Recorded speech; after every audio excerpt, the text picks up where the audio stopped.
Bonjour les amis, aujourd'hui j'aimerais vous parler d'évangéliser comme les bons samaritains.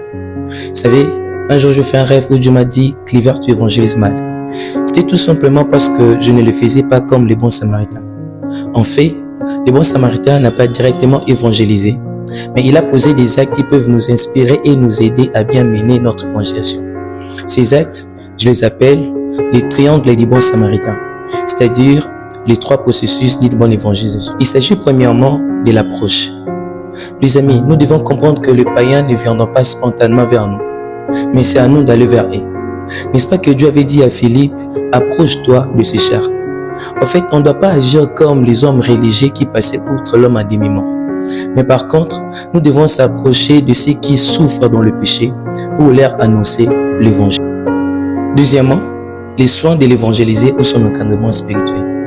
Il s'agit ici de donner le premier soin à celui que vous avez évangélisé, comme les bons samaritains bandant les plaies de l'homme blessé à une version de l'huile et du vin.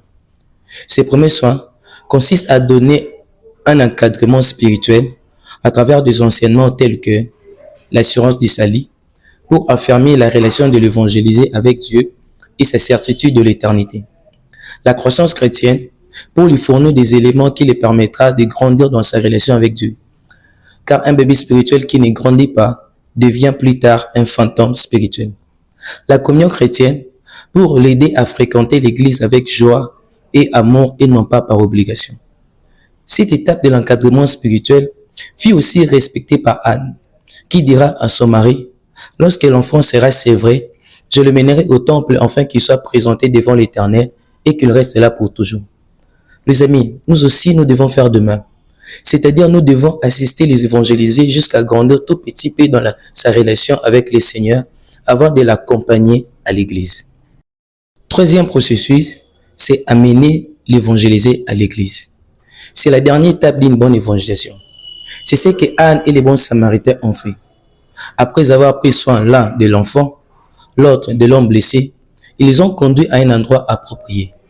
Et un endroit approprié pour l'évangéliser, c'est l'église. Les amis, on doit comprendre que le travail d'un évangéliste est bien limité. C'est-à-dire que l'évangéliste ne doit pas s'accaparer de l'évangéliser pour devenir son pasteur.